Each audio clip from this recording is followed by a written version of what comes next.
주신 하나님께 모든 영광 돌리며 주신 말씀 어제에 이어서 은혜 받겠습니다.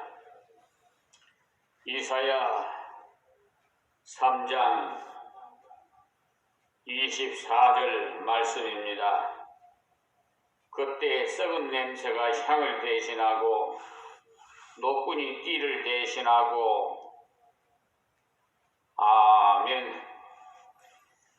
향수를 뿌리던 그들에게 썩은 냄새를 맡게 하고 그 좋은 벨트를 메고 다니던 것은 다 잃어버리고 노끈을 메고 다니게 되었으니 그야말로 수치스러운 종의 모습으로 변한 것입니다. 그리고 대머리가 숱한 머리털을 대신하고 말씀하신 것은 온갖 것으로 장식한 머리에 딱지가 나서 머리털이 빠지고 대머리가 되었다고 했어요. 그리고 굳은 베옷이 화려한 옷을 대신하고 세마포 옷은 어디로 가고 상주가 입는 굳은 베옷을 입게 됐다는 것입니다. 자자한 흔적이 고운 얼굴을 대신할 것이며 이 말씀은 화장해서 예쁘다고 뽐내며 다니던 얼굴에는 자자한 상처와 주름이 생겨서 지난날에 갖고 있던 것은 다 잃어버리게 되겠다는 것이죠. 그리고 25절 말씀은 너희 장정은 칼에 너희 용사는 전란에 망할 것이며 아멘. 이 말씀 역시 의지했던 건강한 그 건장한 남자들이 다 전쟁에서 죽게 되므로 소망이 무너지겠다는 것입니다. 26절에 그 성문은 슬퍼하며 곡할 것이며 시온은 항모하여 땅에 앉으리라. 아멘. 의지했던 성문도 다 무너지겠다는 것. 물질도 성문도 인간에 대한 기대도 다 무너졌어요. 그리고 집에 들어갈 곳이 없어서 땅에 앉게 되는 뒤 참한 적빈에 모두 처하게 되겠다는 겁니다. 이들이 만족을 얻으려고 땅 위의 것을 많이 취하려고 발광을 했지만 그들에게 주어진 것이라고는 아무것도 없었어요.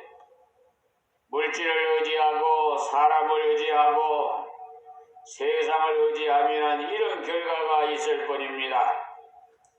나 혼자 만족하겠다고 가진 애를 썼지만은 다 잃어버렸어요.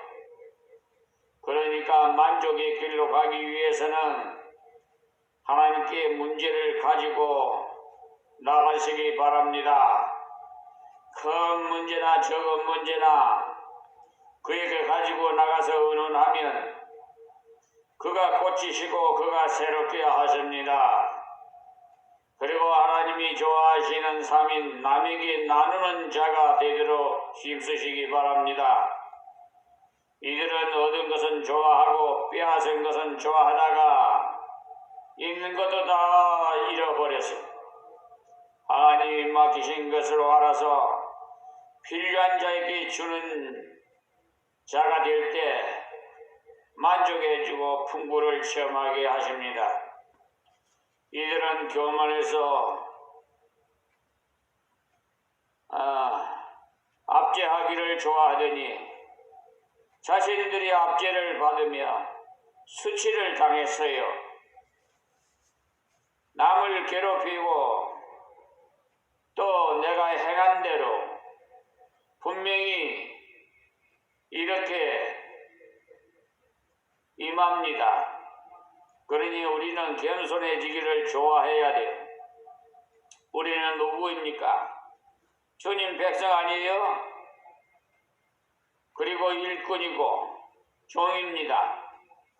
언제나 그분과 그분이 섬기기를 좋아하는 형태로 섬겨하는 자들이 뻣뻣해서야 어떻게 섬깁니까? 섬기기를 좋아할 때 하나님께서 더욱 높여 더욱더 섬길 수 있도록 해 주십니다. 그리고 말씀을 이어서 이사야 4장 1절부터 6절 말씀을 봉독해 올리겠습니다.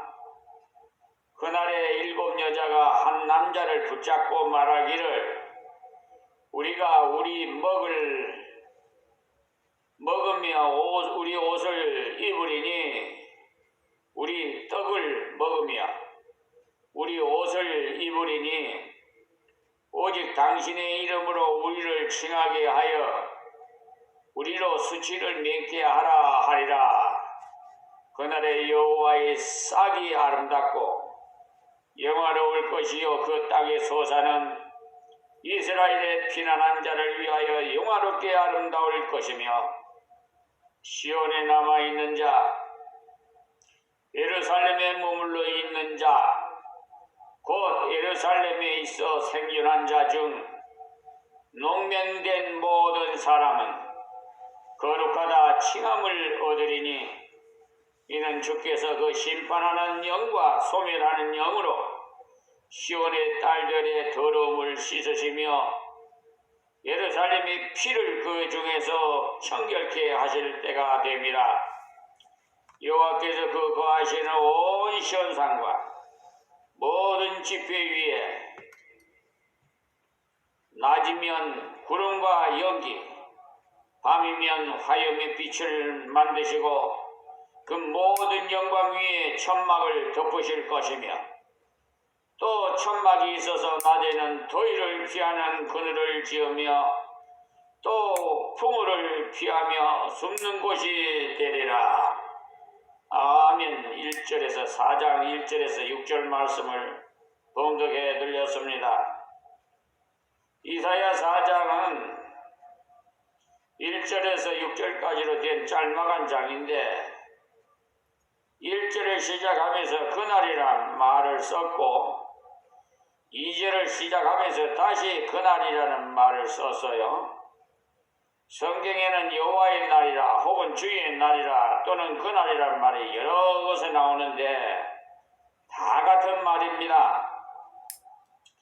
주의 날, 주의 권능이 분명히 드러나는 날, 주님의 은혜가 분명히 드러나는 날, 주님이 땅에 오셔서 친히 다스리는 증거를 주시는 날을 가리켜서 주의 날이라 여호와의 날이라고 이름을 붙입니다. 그런데 여기서 말하는 그날이란 예수님의 초림을 가리키기도 하고 또한 예수님이 다시 오시는 날, 즉 세상의 종말을 가리키기도 합니다. 이중적인 예언의 성격이 있다 이 말씀입니다. 그러니까 예수님께서 초림하셨을 때도 하나님의 아들이 친히 땅에 오셔서 인생을 간섭하셨습니다. 친히 땅에 오셔서 구원을 선포하시는 동시에 심판도 선포하셨지. 세상 마지막 날 주님께서 다시 오시는 그날에는 믿는 자에게는 하나님의 은혜를 분명히 드러내시어 구원을 주셔요. 그러나 불신하고 대적하는 자는 심판을 분명히 드러내서 영원한 지옥으로 보내는 것입니다. 그러니까 그날의 성격은 비슷비슷해요. 그래서 오늘의 그 말씀의 핵심은 그날을 준비하라는 것입니다. 1절 말씀에 그날에 7 여자가 한 남자를 붙잡고 말하기를 우리가 우리 떡을 먹으며 우리 옷을 입으리니 오직 당신의 이름으로 우리를 칭하게 하여 우리로 수치를 맺게 하라 하리라. 아멘. 그날은 심판의 날이어서 남자들이 전쟁으로 인해서 너무나 많이 죽었다는 거예요. 그래서 야곱 여자가 한 남자를 남편으로 삼으려 해도 없을 정도라는 겁니다. 말씀의 연결을 위해서 3장 1절을 보시면 보라 주 만군의 여호와께서 예루살렘과 유다에 의뢰하며 의지하는 것을 제하여 버리시되 곧 그 의뢰하는 모든 양식과 그 의뢰하는 모든 물과 용사와 전사와 재판관과 선지자와 복술자와 장로와 50부장과 이렇게 계속해서 말씀을 주셨어요. 그때 예루살렘과 유다가 물질을 의지하였고 사람을 의지했는데 사람들 중에는 용사도 있었고 재판관도 있었고 선지자도 있었어요. 그리고 여행을 점치는 복술자도 다스리는 장로도 있었지만은 이 모든 것을 제거하는 날이 있겠다는 거였어요. 주 예수께서 오시는 날이 그것들을 제거하는 날이에요. 그 때문에 우리는 주님과 그 말씀만 의지해야 되는 것이지 다른 어떤 것도 의지해서는 안 됩니다. 주님께서 원치 않으시는 겁니다. 하나님께서 우리에게 물질을 주신 것은 물질을 사용하라고 주셨어요.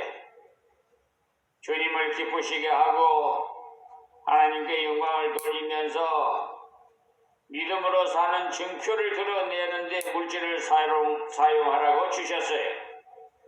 또 사람을 주신 것을 서로 사랑하라고 주셨어요. 하나님의 사랑을 이웃에게 드러내라고 하나님의 사랑을 전달하는 그 전달체가 되라고 우리 주위에 이웃을 주셨어요. 그런데도 불구하고 인생이 점점 변해서 물질의 종이 되어버렸어요. 주님을 의지하면 물질을 자유롭게 쓸 수 있는 자유자가 됩니다. 물질에 얽매이지 않습니다. 물질을 아까워하지 않습니다. 그러나 물질의 종이 되면은 그 물질을 쓸 때 너무 아까워요. 자기의 뼈가 깎여져 나가는 것 같을 겁니다. 그날이 올 때도 꼭 이러하겠다고 했어요. 인생이 의지해서는 안 될 것을 의지하고 있는 사람이 많다는 것입니다. 지금도 이와 같아서 물질 만능주의가 세상만 지배하는 것이 아니라 교회까지도 지배하라고 하고 있어요. 그렇잖아요. 지금 물질 때문에 교회에 얼마나 혼란이 일어났습니까? 혼란이 일어나고 있고요. 지금 한국교회의 그 대교회의 그 MBC PD 수첩에 보면은 참 여러분 얼마만큼 한국교회가 부패했는가? 하나님께서 얼마나 진노하셨는가? 아마 여러분 짐작이 갈 것입니다. 이사야를 통해 주신 말씀은 교회에 주신 말씀이에요. 세상이야 원래 돈을 의지하기 때문에. 왜냐하니 구약시대는 국가교회이기 때문에. 그러니까 교회가 사람을 의지하고 교회가 물질을 의지하면서 그것으로 판단의 기준을 삼는 경우도 생긴다는 겁니다. 물질을 가지고 있는 분량을 따라서 인간을 판단한다는 거예요. 그래서 물질이 많으면 크다, 훌륭하다고 재판을 한다는 거예요. 요즘 한국교회가 부패해 놓으니까 세상도 사법부가 부패해서 현 서울중앙지방법원 판사가 돈에 물질에 눈이 어두워서 로고스 법무법인 소속인 변호사와 서로 협작을 해서 원고를 기망하고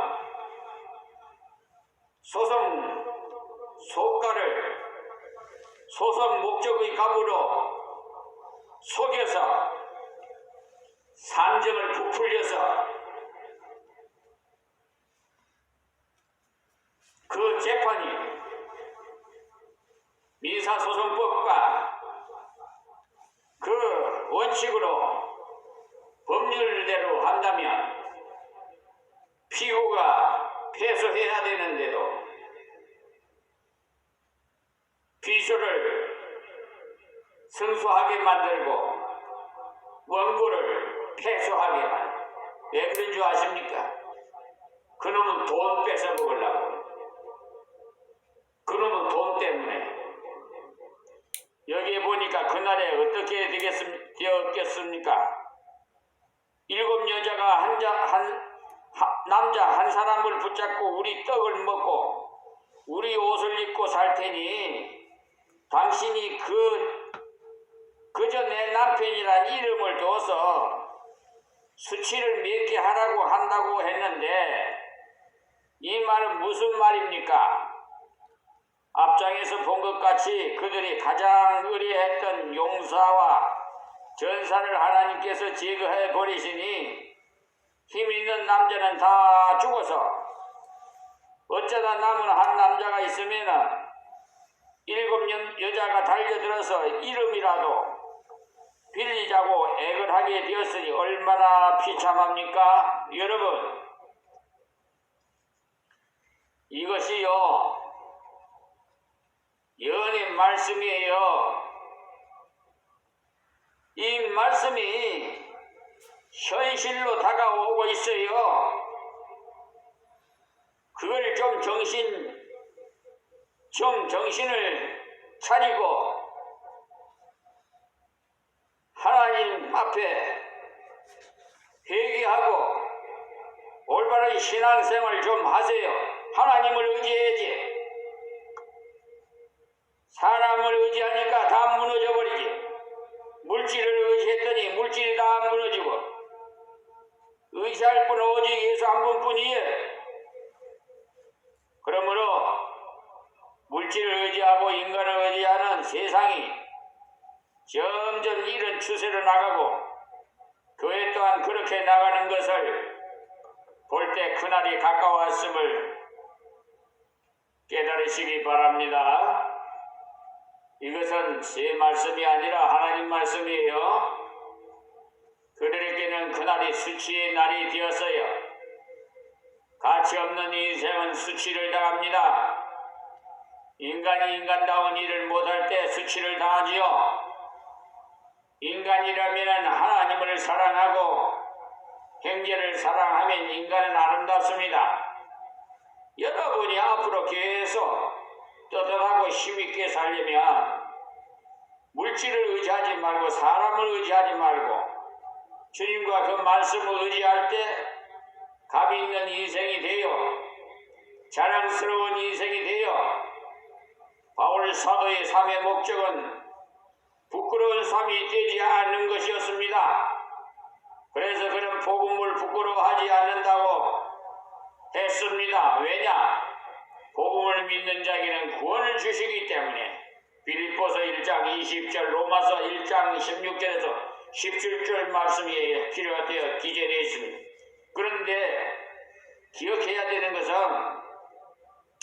1절을 보시면 암담하지만은 2절에는 예수님이 오십니다.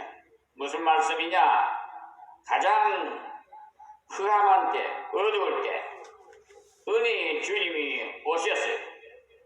가장 어두울 때 주님이 역사하시고 세상이 이렇게 더럽고 어두우니 어찌할꼬가 아니에요. 이럴 때일수록 주님의 은혜가 더욱 드러납니다. 어두운 밤일수록 작은 촛불이라도 멀리 비춰집니다. 더러울수록 깨끗한 것이 확실하게 드러나요. 밤이 깊었으니 낮이 가까운 것. 그 때문에 암흑한 때의 말씀을 읽고 두려워할 것이 아닙니다. 한탄할 것이 아니에요. 해야 할 것은 그날을 깨달아야 합니다. 그날을 준비하려면 깨닫는 자가 되어야 하는 것이에요. 여러분, 꽃이 아무리 예뻐도 나비가 찾아오지 않으면 그 꽃은 참 외롭고 비참하게 종말을 맺습니다. 인생도 마찬가지예요. 기아 아무리 양귀비같이 성형수술을 하고 사치스러운 옷을 입고 몸매를 가꾸고 아무리 엑스라인인지 뭔지 해도 정말 진실한 나비가 찾아오지 않으면 아무 효력이 없어요. 그 꽃은 외로이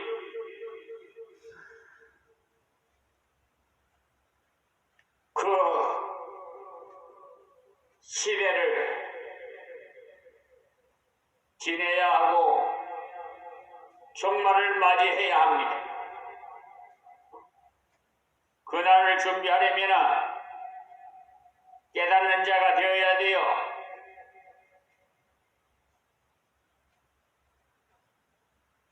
깨닫지 못하면 그날을 준비할 수가 없기 때문에 그날에 사람을 의지하고 물질을 의지했던 자는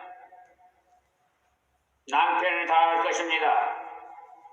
지금 세상에 얼마나 많은 불량자들이 우리 주위에 호심탐탐 노리고 있는 줄 아십니까? 여러분 위하는 척 하면서 뱀 사탄은요, 뱀은 살며시 아주 교묘하게 다가와요. 가치 있는 일을 못한 자는 부끄러움을 당하는 날이 옵니다. 그러니 여러분, 우리에게 주신 물질을 가치 있게 쓰시기를 바랍니다. 꽉 움켜잡고 있지 마시고 그 어떤 분은 세상 떠나기 전에 얼마나 깊숙이 돈을 보관해 두었든지 그분이 죽은 후에 자식들이 찾아보니까 장례를 치르려고 이렇게 정리하다 보니까 돈 뭉치가 여기저기서 나오더랍니다. 여러분, 그렇게 돈 모아가지고 어디 한 푼이나 씁니까? 다 나누고 한 푼이라도 가지고 어디 갑니까? 왜 그리 어리석은 아둔한 자가 돼서 그렇게 살아갑니까?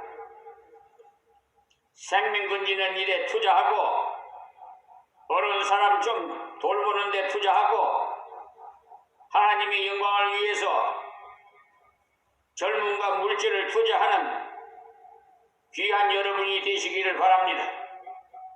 그런 자는 주님이 언제 오시든지 괜찮아요. 예수님께서 친히 말씀하시기를 두 여자가 밀을 갈다가 한 여자는 주님을 맞을 것이요 두 남자가 밭을 갈다가 한 남자는 주를 맞을 것이요 두 사람이 잠을 자다가 한 사람은 주님을 맞을 것이라고 했어요. 그 말씀은 주님 오실 때가 가까워도 자연스럽게 생활을 해야 한다는 것입니다. 주님 오실 때가 가까웠다고 해서 교회에 와서 엎드려 있어야만 하는 것도 아니고 산기도만 다녀야 하는 것도 아니고 전도만 해야 하는 것도 아닙니다. 각자 맡은 일에 충실해 직장에 맡은 일도 하고 잠도 잡니다. 그 때문에 그날에 관한 교훈은 결코 무서워할 것이 아닙니다. 주위야 아무리 암흑하더라도 주님께서 우리를 건지신다는 하나님의 놀라운 복음의 소식을 우리는 가지고 있기 때문에, 그러니 1절에서 주신 말씀은 결코 우리의 마음을 무겁게 하려고 주신 것이 절대 아니에요. 이럴지라도 나는 너와 함께 한다. 이럴지라도 나는 너에게 은혜를 줄 수 있다. 그러니 1절은 어떤 의미에서 3장에 속하는 것입니다. 심판의 그날을 경고한 것. 그러나 2절에 그 날은 은혜의 그날임을 강조한 것. 그러니 그날은 희비가 엇갈리는 날이 되게 주님이 오시면 최후의 심판에서 믿는 자는 혼인 잔칫날이 될 것이고, 믿지 않는 자는 지옥으로 가야 되니 초상날이 된단 말입니다. 희비가 엇갈려요. 그러니까 믿음을 바르게 지킨 자들에게 구원과 상급이 날이요, 불신으로 악한 자들은 철저히 심판을 받을 것입니다. 지금 나쁜 짓을 한 특정지 공무원, 기득권 세력들, 국민으로부터 유인받은 권력을 자기 임의대로 선량한 국민을 억압하고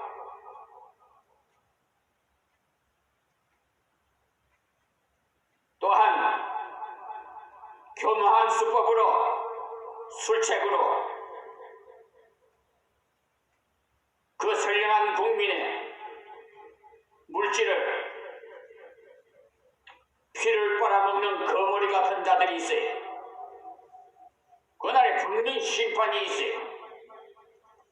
정치적으로도 로마가 이스라엘을 괴롭혔고, 교회적으로서는 신앙이 극도로 부패했어요. 2절 말씀이 그날의 여호와의 싹이 그랬어요. 한 사람뿐이어야 할 때 제사장이 둘씩이나 있었으니 아주 타락했지요. 돈만 주면 무엇이나 할 수 있었어요. 성전 안에서 장사까지 하고, 요즘도 그렇잖아요. 어디 이사를 가서 장사를 하려면 교회 다니시는 분이 찌긋찌긋 이 교회 저 교회 건물이나 보고 교인 수나 보고 해가지고 자기 생각으로 판단하고 교회에 나가는 장사하려고, 그러면서 남한테는 하나님 이름을 빙자해 하나님께서 이 교회로 가게 하셨다고, 응답해 주셨다고, 그런 정말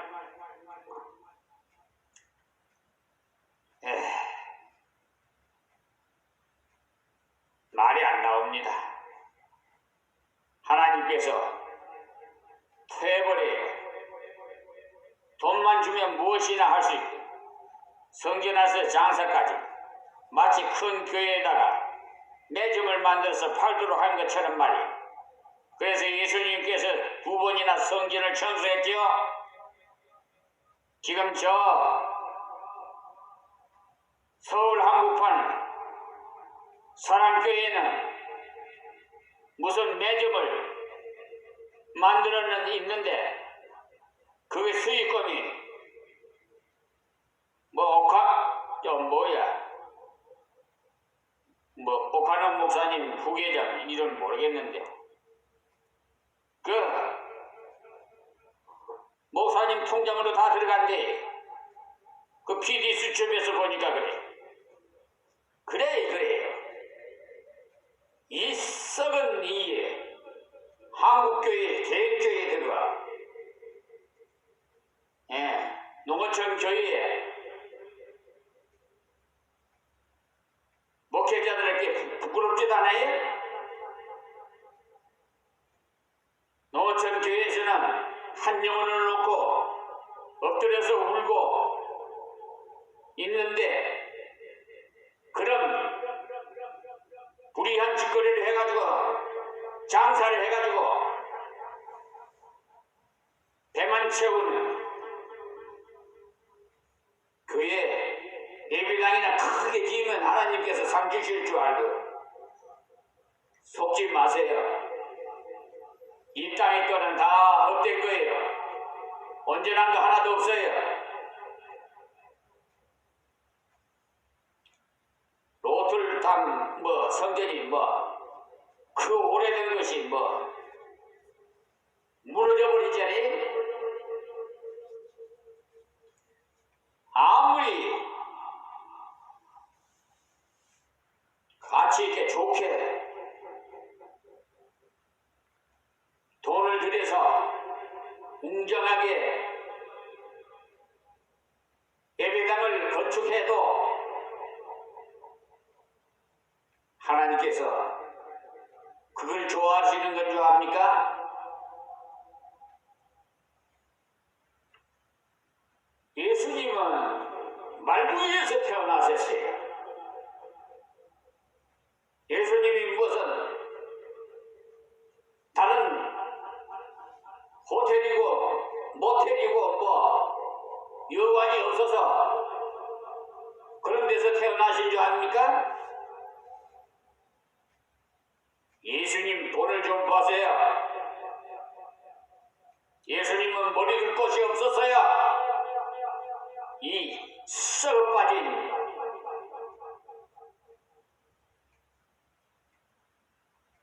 잘못된 목회자들, 특별히 형제는 배고파서 울고 있는데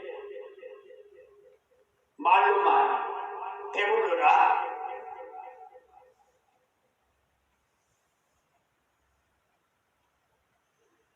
참 참담합니다.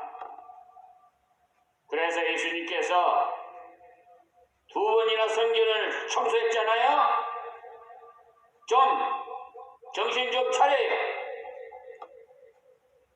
오늘은 여기서 말씀드리겠습니다. 하나님 고맙고 감사합니다. 주신 말씀대로 우리 모두가 함께 선을 이루게 하여 주옵소서. 예수님의 이름으로 기도하옵나이다. 아멘.